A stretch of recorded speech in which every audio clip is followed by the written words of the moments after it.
Okay, well, here we are, back to the couch, the wonderful couches by Montis, as well as the seating. So I hope everyone is really enjoying their seat. We sure are, right? Yeah. So, like I mentioned earlier, the second panel discussion today will be all about the collectible design market. So I'd like to take a moment for the five of you to introduce yourselves, as we did before, and share a few words. Sure. Hi, everyone. Thank you for coming today. I'm Golnar from Rive, Roshan, and it's a studio run by myself and my partner, Ruben. We like to focus a lot on how design and art can shift people's perspectives and perception. And through what we do, we try to influence the way that you feel by experiencing the work. And to experience that, you can take the opportunity after the show to take a look at our exhibition if you like. You could use this microphone, please. Thank you. So I'm Ruben, the other half of Rive Roshan. But Golnar and I also started Form Editions, which is, at the moment, we call it an editions house, but it's still work in progress, what we really will call it. And we've actually invited two designers to be on the panel as well, to represent Form Editions. Hello, everyone. My name is Vaisberg, and I'm the co-founder of Collectible, which is the first fair that's 100% dedicated on contemporary collectible design. So there's been other fairs that were showing also historical and vintage, but no fair really focused only on the contemporary market. So together with my partner, Colin, the BO, we started the fair in 2018 with the idea of stimulating the market for collectible design. And now we are in our 7th year and expanding to New York in September. So, yeah. Hi, my name is Frank. I'm based in Gouda, the Netherlands. I have a background in architecture, and from there things went a little bit sideways to metalworking. I mainly design and produce steel staircases, high-end designed steel staircases, and combine it with designing and producing collectible objects. Hello, my name is Collin Velkoff. I'm from the United States, but I'm currently based in Germany. I have like a multidisciplinary studio that works with experiments with materials and uses materials to create objects that can somehow communicate a narrative. Thanks so much.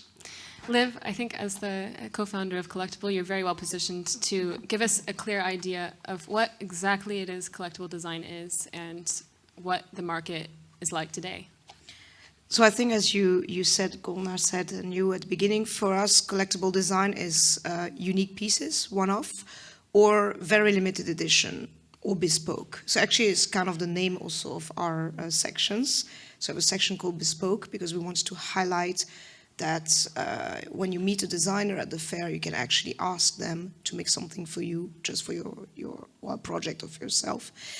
And by limited edition, we never put a number, but it's understood that limited edition should not be more than maybe 20. Usually it's 6, 12, depends on the actual work. And the market, I mean, it's difficult. I mean, I can only give our perspective. When we started Collectible, so we started working on the project in 2016, 17, and a lot of people didn't know what it was. There's been other terms as well. It used to be called design art in the 90s. It used to be called utilitarian art, and then it became more functional art. There's been a lot of different terms. But, and there's been also a lot of attempts since like 200 years to actually have this kind of design being pushed. But we noticed that the term collectible, and this, yeah, it's been really, and also in the press, general understanding has enormously increased since we started the fair in 2018. Now everybody talks about collectible. I think everybody knows here what it is. But I remember in 2018, there was a lot of designers said that in their school, the teachers didn't speak about it. They didn't know what it was. They didn't know it could even be a market. If you graduate from design school, then you should make products and you should work for big companies and you make prototype, but you don't necessarily think of doing only collectible design. So that's something I think that changed, but that's my perspective. And I have to say the market still remains small. The historical market or vintage market is, of course, a bit more popular, easier, bigger. People have references. But if I just take magazines, for example, as a compass, L decoration, maybe frame is already quite niche. So frame was always like, but very mainstream magazines, they have now a lot of collectible design in their pages, which I think shows, that it became much more widespread. Why do you think that there's been a surge in collectible design today? Why is it finally solidifying, so to say? Well, I think it's a common effort. We've been pushing through magazines, through network, through Instagram, gathering a community. And I think people want to have also, since COVID, the market actually went pretty well during COVID because people had money, they were not traveling. I mean, it's a bit cliche to say that, but actually it was more difficult after COVID, that's my impression. But to have a really personal home, to see, I have an impression also if you see the magazines showing a lot of collectible design is not so awkward, so you can also go for more individual interiors. There's also more and more interior designers, architects, commissioning works or making their own works that makes people daring more. But at the same time, I mean, I'm always very honest, it's still niche, it's not, which is also nice. Are you seeing the trajectory the same way? Yeah, I really think that I really see it as there's still a really big boundary between what's design and what's art. So what's collectible design and what's art. And this, I think what's great about Collectible as a platform is that they really are coining the term, but they're really creating an environment for this kind of work to thrive and grow. But I do think that a lot of people find it really difficult to understand what it is exactly. I also know people have, some people also don't like the term collectible design. So I have a lot of conversations with people who also say, well, why do you call it collectible? Because everything is collectible, like art is also collectible. Yeah, whether the term lasts forever or whether it slowly changes, I still question whether, I still feel like it's a very fluid environment. People are still trying to understand what it is. And I really also feel that when people see something, from some perspectives, they see it as a sculpture, and then from another perspective, they see it as a table. And that is so subjective. And, when we create, as Rive, Roshan, when we create something, I think because we really care about the emotional response towards the work when we make something, sometimes we just call it a sculpture. And then to other people, we call it a table. And just depending on who you talk to, you really have to make that connection for them to understand what you're doing. Do you think that definition is even really necessary when it comes to collectible design? Or can it just be like art in the sense that you... Yeah, so from my perspective and the way Ruben and I look at it, we don't really feel like you need to put the object in a box. But I do feel like human beings or people really, a lot of people need to know and try to understand what they're looking at when they're looking at something. But as a creator, I don't think there needs to be no. And do you think that it's been difficult as a designer to really kind of break through into the market and to have people understand your work and to really get the kind of clientele that you desire?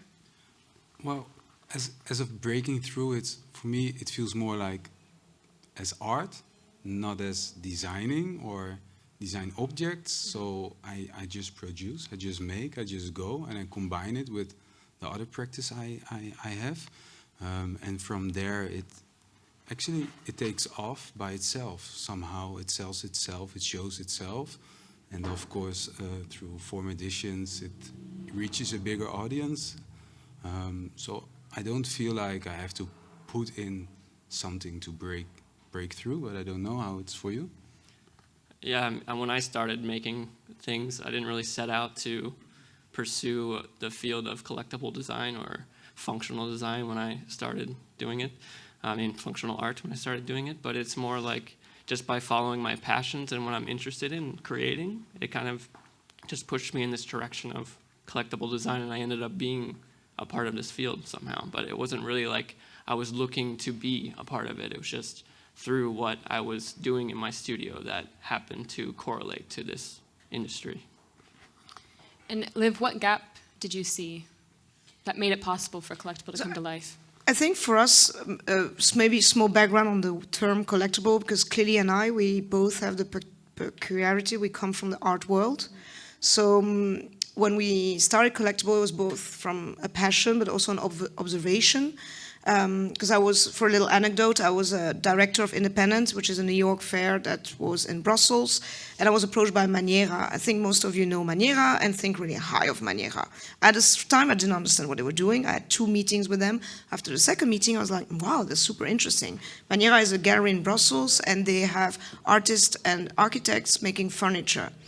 And then when I went to the owner of the fair and I said, well, I met this amazing gallery, they're making furniture, and it's going to be with Sadan Afif, who's a very famous artist that was also present with artworks at the fair. They were like, oh, we don't do chairs, we don't do furniture.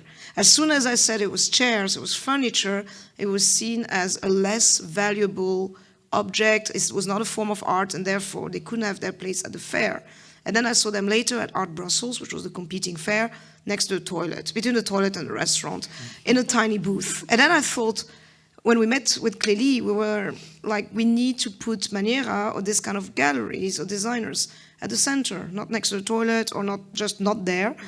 And our network was art collectors. So we wanted to show art collectors that they can also buy furniture that have the same intellectual, emotional, or conceptual value as arts. And that's why we called it collectible, because we wanted them to see that in their eyes it's as collectible as art. So our fair has all the codes of an art fair. Some people say, oh, it looks like a real fair. I'm like, no, it's a fake fair. But I think they mean a real art fair. So that was for us the gap that we thought, let's bring this type of furniture and objects that is very exciting for us to the art crowd. Since then we enlarge our audience. That's how we started. So. And Ruben, how does Form Editions tap into this opportunity, this development? Well, just to also go back on the term collectible, what I really like about the term collectible is that it suggests to the people that we try to target is that we're creating design that is there to be collected, as opposed to, bought, consumed, and sort of, used for a couple of years. And it also communicates that we are not so much focusing on the function of an object, but we're focusing on the expression or the artistic quality that goes into the object. So I think Form Editions is really trying to, as this niche, as Liv calls it, is growing, hopefully, hopefully bigger and bigger. We are trying to find our way in that niche. And as a studio, we basically work with many different external parties, galleries, labels, and we realized that as a designer, the way that you produce something is a bit different than an artist. And often there's a lot more investment, and the price that you can charge is often a bit lower.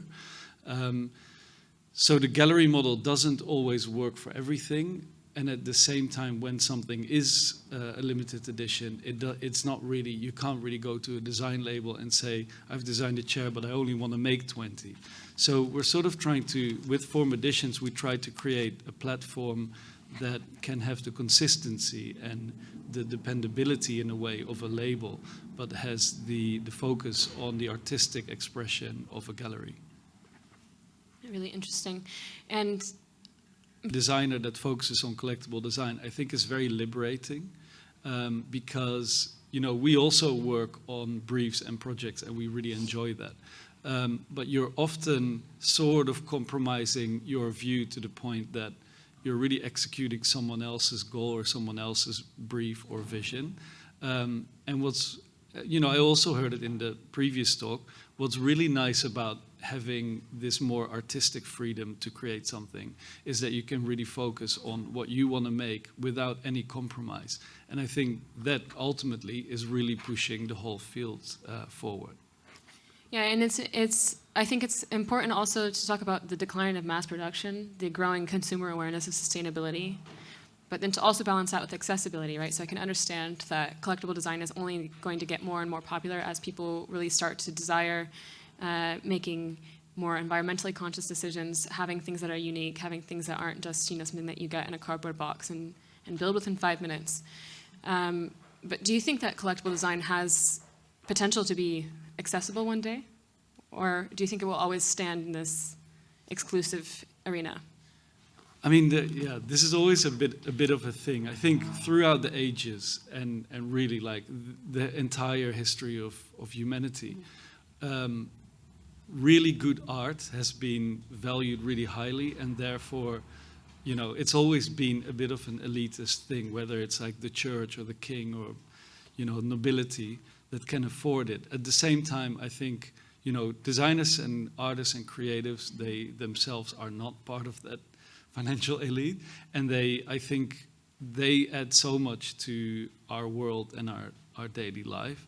So I think even if you're not the person being able to buy the most expensive thing and the first one in the edition, etc., as a status object, I think the fact that there's a growing field of designers that think about the expression of an object, the artistic merit, rather than, you know, churning out another chair, I think benefits us all.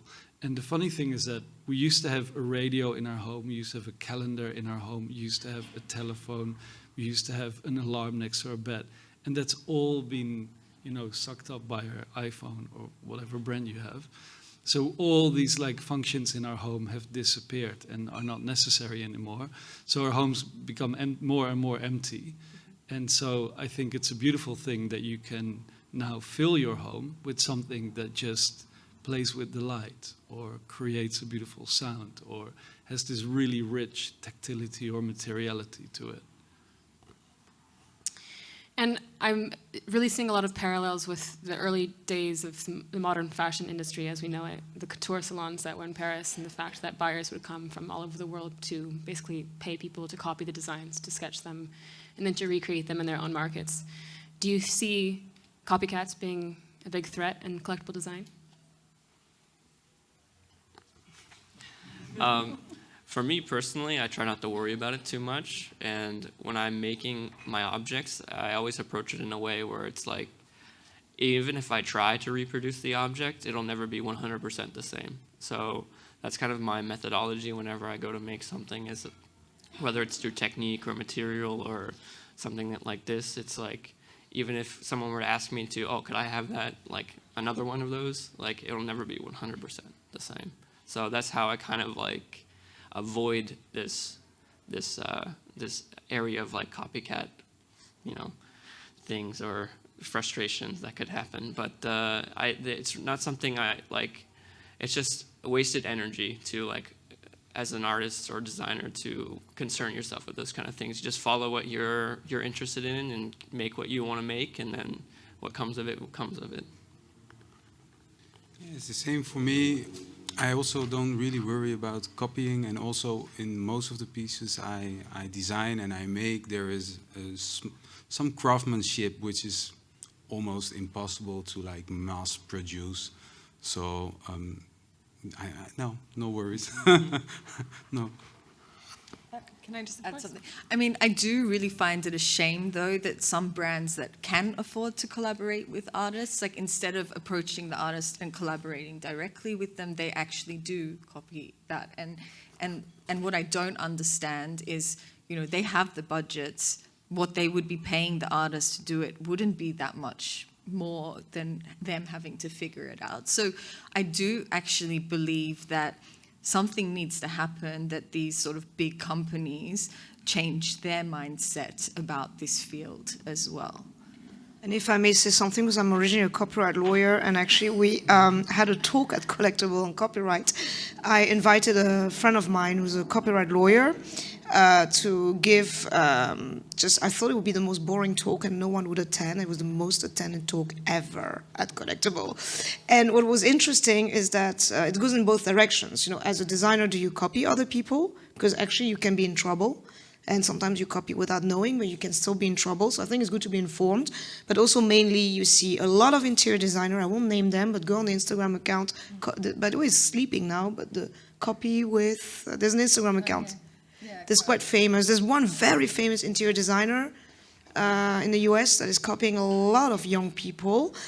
And I think it is an issue, and I think we should inform designer more. And that was interesting with the lawyer that came. And I think we should make, maybe on our websites, we should have an interview, like what you can do, because a lot of young designers, not young, don't know that they have actually rights and that they can do something about it, even against big brands. It's funny because Laurits Gallet, if you know him, he just showed that his work is now made in plastic in China for like 50 euro. Very bad copy. Yeah, I mean, AliExpress it's crazy, you know, when you look at everything that's there, and it's good that you mentioned social media. I think because on one hand, I can see that makes the hunger for collectible design so much higher, but then you also start to see the trends moving faster and faster and faster, and then maybe one-off pieces lose their flavor at a certain point. I mean, but that's not really what it's about anyway, right? It's about creating something that can sustain through time. Yeah. That's what makes it. Yeah, I think so. I mean, these AliExpress, I think the AliExpress copies or whatever, like the made in China copies of Laurits Gallet's work, for example, I think in a way that's what makes it accessible. And I come from Australia, so in Australia, I think a lot of brands don't patent. They don't have IP over their work in Australia. So there's a company that literally just identically copies all like the Moy pieces, all the Tom Dixon, everything is like a copy. And then design is very accessible because it's very cheap, made in China, and everyone can have it. But it really loses its value, like it really loses what makes it special. Yeah, I mean, that's a whole discussion, but sorry. Yeah. No, you. Take that one. Yeah, exactly. We have to keep the microphones to the chairs. No, just one very quick thing to add to this, because there is a lot of copying. We've actually had it quite a few times, and I think you cannot fight it. But I think going back to the term collectible, I think when people collect something rather than buy something, they want to have exactly the right thing to, you know, fit within their collection. So authenticity is a very big thing there. And, you know, look at any collector of like post stamps or coins. You know, if there's one little scratch or there's a bit of a stamp on a stamp, it's not valuable anymore. So I think what we really need to do is constantly tell the story about how we do it, why we do it, and what makes it authentically ours. And then people should really just want the original and not the copy. I think what should bounce on what it's also really about education.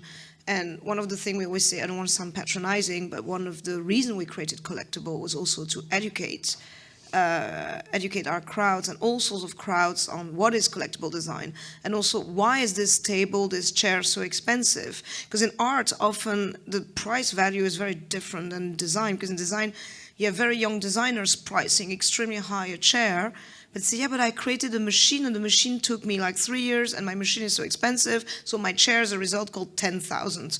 And the designer is like unknown to anyone. So we always say, yeah, but if you go to an art fair for 10,000, you get a pretty well-known artist, a big painting. So there's also how you have to educate crowds that, okay, this chair is expensive because the material is very expensive, because it took so many hours. The same way as people have to learn about art history to collect art, this is something we all do together to really, educate people on what is collectible design. Who are the name of today? Why is this person famous and this person not yet? We often hear about art for art's sake, but I mean, how do we avoid falling into design for design's sake today? Making design that ultimately is nice and it's special and it's unique, but doesn't just fall flat when it comes to answering those critical questions designers have to answer today? I think it's about just being very honest and really thinking, about what you're doing and questioning and challenging what's happening. I think the people creating collectible design are really the ones not making design for design's sake most of the time. I think what you see, the content that you see at Collectibles, really, you delve in and you really want to know more about it. And I kind of feel like this field is preventing that from happening. Setting an example for the rest of the industry to follow. Yeah. I could add something to that. Liv, I'm curious to hear what the collectible client is looking for today. What trends are emerging in the market? It's a very hard question. I can tell you I was surprised because this year we had really good feedback. Everybody was very happy with this edition. And the last year people were a bit more complaining, but we cannot control what's at the fair. But I've noticed last 2 years, there was a lot of colors, a lot of vivid things, a lot of crafts. And I think it was really an effect from 2 years of lockdown. There's a need for happiness and explosion, and everybody seems to have calmed down. So this year, a lot of metal, which I love. I always love metal, and also more daring shapes. Also interesting because I was thinking. Sorry to come back on the previous question with galleries. With this year, we had a lot of. We like to scout new people, new galleries and designers, and we like to push them. So we really went to look and scout and support brand new galleries. They often launch at Collectible. So there's this gallery from Antwerp called Uppercut, and we were so happy because they took a big booth. And then I was looking at a work from, I think it was not Dan de Wit, sorry, I'm tired. But Which one? Because I was with at the Collectible. flowers, the blue. That's Arthur Vendor. Yeah, Arthur, yeah. And I was like, who made it? And I was like, and I love the work of Arthur. Arthur is always metal, and it's like, what the hell is doing, like little blue flowers? And then the gallery said, very proud, we pushed him to do something completely different. And that's also the relationship between a gallery and a designer, is when the gallery, or I mean, can be someone else, or also collective. We're also really interested in collective, or they push each other, and a gallery push some designer to do something out of the ordinary or out of their free zone. But we noticed maybe a bit more sober this year, and bizarrely the market was better. So I don't know it's, what's in the future. Yeah, but I'd like to add, it's so true though that the relationship with the gallery is so important for the development of that artist's or the designer's work, because we recently had an exhibition in Australia with our gallery there, and just to see how the gallerists can push you depending on what they know about the market and their clients and collectors. We've also been really pushed to, we make a lot of pieces that are wall-based, but we've been pushed to make more sculptural pieces and pieces that can be scaled up architecturally, because the gallerist really has the knowledge of what are people actually looking for, and they inform the artist or the designer. And then that's really nice when that artist or designer can respond to that. And then it makes the work a lot more, in that sense, accessible. Because, for example, like maybe you don't own something physically in your home, but you can experience it. And that experience comes from what's happened behind the scenes, like the gallery, her relationship with the architect, and them coming back to you to make it happen. Yeah, and I think also, just back to your point about storytelling, everyone can engage with a story, right? So even if the piece itself isn't accessible, you can experience it by investing in the narrative of a designer and being inspired by it. And yeah, I mean, you can't own a beautiful dress that's made by a couture brand, but exactly, you can see it, you can appreciate it, and you can take that into your own work. Yeah. So I know that you spoke about the future being very hard to predict, of course, but what do you see lying ahead for collectible design? Ruben, it looks like you have something on your mind. Well, I mean, you actually touched on it earlier. the digitalization of production, and more we can use, you know, very, very advanced production techniques. They become more accessible, and it allows us to make a prototype and call that, you know, the artist proof, and then produce as it goes. And so the people in our group really use a real mix of like pretty advanced technology that wasn't available 10 years ago, and then combine it with just their own bare hands and, you know, their fingerprints. And I think, to me, that's really the future of collectible design, because that way you can make it relevant for, you know, someone to have an object, and like Golnar said, you can also scale it up when an architect wants to collaborate. So I think the future of collectible design is utilizing, you know, very, very bespoke production, and then adding the personal fingerprint and storytelling also. It's good that you mentioned the digital sphere again, because that reminds me of a question I was thinking about earlier, which is, will we see a resurgence of NFT design pieces? Will that come back into play? Do you think it has a role in collectible design? I think the thing, I mean, I maybe still don't fully understand NFT, sorry, but Ruben probably would give you a better answer to that. But I think what doesn't work for me with NFTs was that it was still behind the screen from what I understand of it. And I feel like these experiences, I think it's going to move more into physical still. And I really believe that we need, like with digital becoming so, you know, so much a part of our lives, we just, as humans, we need the tactility and we need the physical experience. That sounds very cliche, but I think we're going to need more and more of that as we go. And that's what we try to focus on. We really try to figure out like what's the best and most captivating way of connecting with people. And I think that connection can really only come from a physical environment. Anything to add on that? Well, I think the NFT thing actually started more as like a token of authenticity, and in that sense, I think it can still have value. But then it became linked to a JPEG of a monkey with an ice cream, and it didn't become a token related to something in the real world, which actually would have been more interesting. So when it came up, I was like, oh, it's actually interesting because you can, if we sell a color shift panel, rather than, you know, printing a certificate and then putting our stamp and making it really pretty and stuff, we can, you know, give someone a digital token so they know that they own it. And if they sell it on, you know, that token can be transferred. And funnily enough, at some point, there was even this discussion that it would be the first time that an artist would be paid in a second or third sale in the aftermarket. So there was this real excitement that all of a sudden, because it's very often an artist sells through a gallery to a first buyer, and then the price doubles and doubles and doubles, and it never comes back to the artist. So there was this idea with NFTs that finally could be a thing.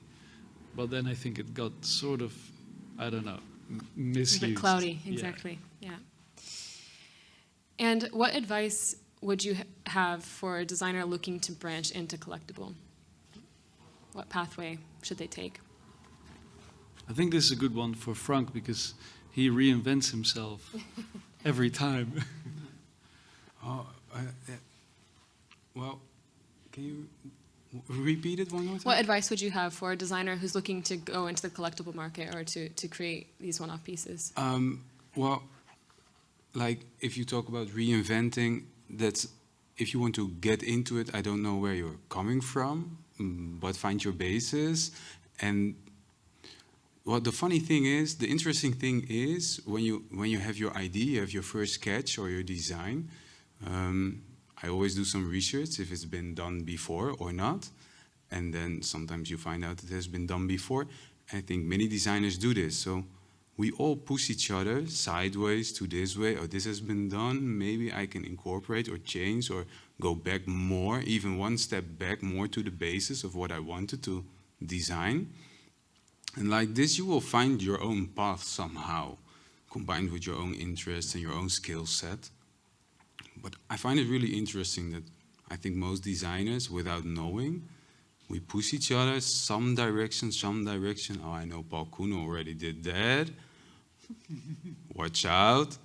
Okay, but I love that detail, but actually it was not, it didn't start with the detail. It started with one steel plate. Go back to the first thing, the one steel plate. Okay, and then you continue and you will find your own path and your own way. Then you create the unique things, whatever technique you use. But I think it will get an original piece to be collectible. All back to the trust, energy, belief, and fluidity at the end of the day. Well, you have Collectible Design fully on show here, and if you didn't get a chance to see everything before when we took the break, please go now, because you'll see the work that's brought us here today. And I want to thank you again for being present, and please take a look through frame if you have a chance as well. Thank you. Thank you.